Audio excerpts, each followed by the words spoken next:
Welcome, dear. The day will come when the eagle cries, and there will be no one left to hear. Among the sacred prophecies of the Hopi people, few strike the heart like this one. The eagle, proud, watchful, soaring between earth and spirit, has long been a symbol of the Creator's presence. Its cry is not mere sound. It is a call for balance, for healing, for remembrance. But this prophecy warns of a time when that cry will echo into silence. Not because the eagle has gone quiet, but because our ears have closed, our spirits have hardened, and the sacred thread between humanity and the earth has worn thin.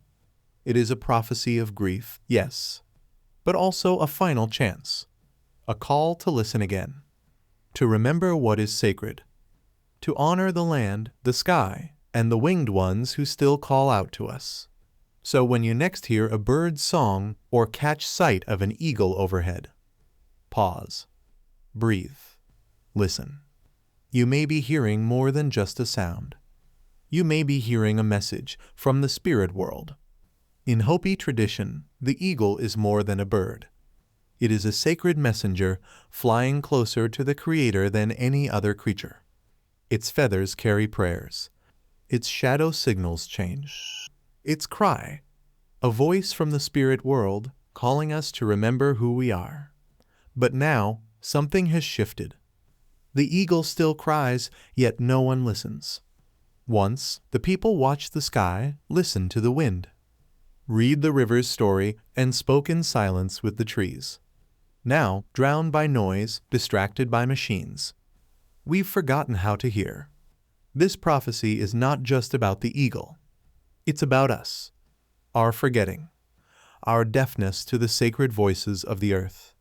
When the eagle cries and no ears remain to hear, what becomes of wisdom, of warning, of the world?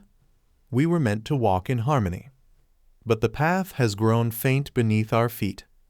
Yet, even now, the eagle still flies, still cries, still waits for us to remember. The Hopi spoke of the eagle, its cry echoing from the highest places, a message from the Creator carried on powerful wings. Today, that cry still sounds, but something is different. Yes, the eagle still flies, though its world is shrinking. Forests vanishing, waters poisoned, skies warming. Its life is in danger, but the silence goes deeper than extinction. The eagle's cry is also the cry of the earth, of indigenous wisdom, of spirit calling out in a world gone deaf. We are surrounded by sound, notifications, sirens, headlines, endless scrolling. But we've forgotten how to hear what truly matters. Ancient truths are labeled myths.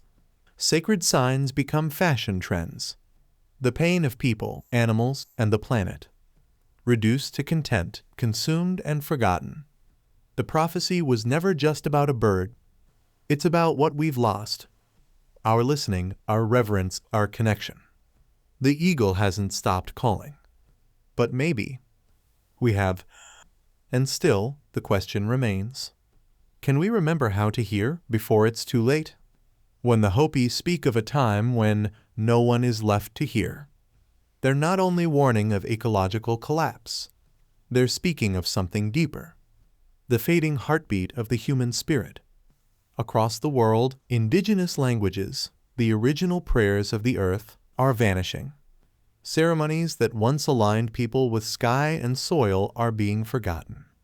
The old stories, carried for centuries in the breath of elders, now flicker like dying embers. And in this silence, something sacred is slipping away. Forests, once alive with song, fall to steel and flame. Mountains, once revered as living beings, are torn open for what lies beneath. Rivers that once carried stories now carry poison. And the elders? They passed, quietly, their wisdom unspoken. Because no one asked, no one listened. The eagle's cry still echoes, not just as the call of a bird in peril, but as the final voice of a way of life built on balance, humility, and deep listening. It is a cry for all that is vanishing, culture, memory, meaning.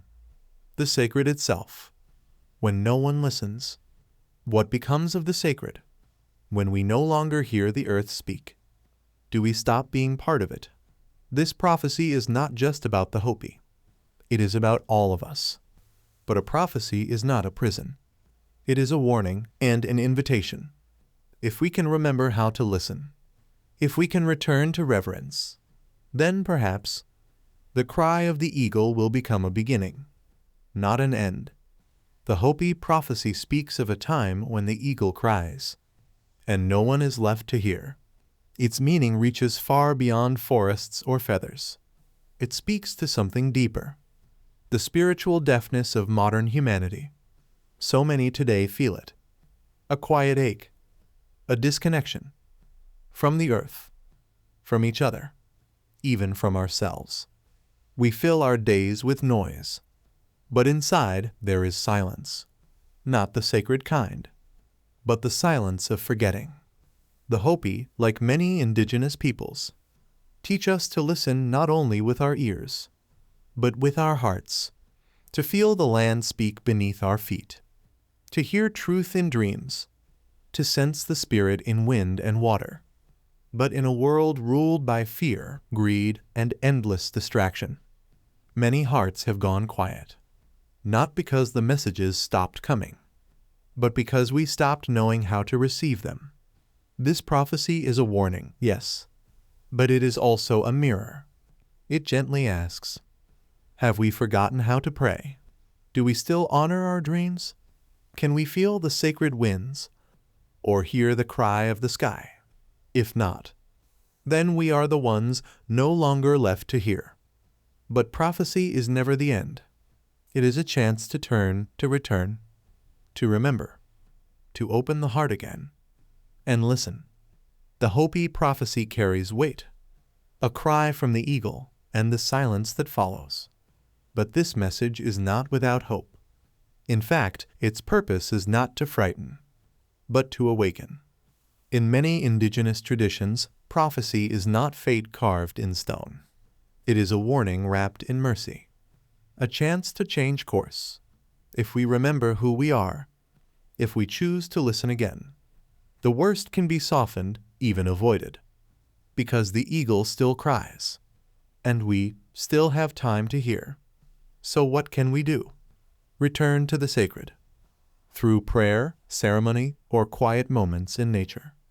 We must relearn the language of spirit. Honor the elders. Their wisdom is not outdated. It is a lifeline. Preserve the stories before they disappear. Protect the earth. The eagle's cry may also be the earth itself, pleading for breath. Defend the rivers, the forests, the sky. Listen deeply to silence, to dreams, to the hidden messages carried in wind and cloud. Teach the young. In a world of endless noise, guide them to hear the subtle music of life, the rustle of leaves, the rhythm of the rain, the heartbeat of the world. This prophecy is a mirror. It reflects where we are, but also who we can still become. The eagle still cries, and perhaps now we are beginning to listen. The eagle's cry may be fading, but it is not gone. Some still hear. The question is, will enough of us listen in time? This Hopi prophecy is more than a warning. It is a doorway. It invites us to return to what we've forgotten, to remember the sacred, to restore what is broken.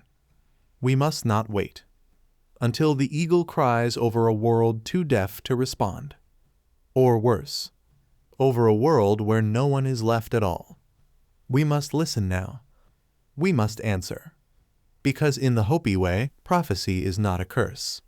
It is medicine. It is given not to scare, but to heal. The cry of the eagle is a medicine call, a chant from the sky, summoning us to wake, to return to silence, to prayer, to the rhythms of the earth and the wisdom of the ancestors. This is not the end, unless we choose to close our ears. Let us be the ones who still hear. Let us teach others to listen. Let us listen with our hearts, with our spirit, with our courage, and may the eagles cry, not echo in vain. Thank you for walking this path with us. If this touched your spirit, like, share, and subscribe for more ancient truth. Until next time, walk in peace and listen for the signs.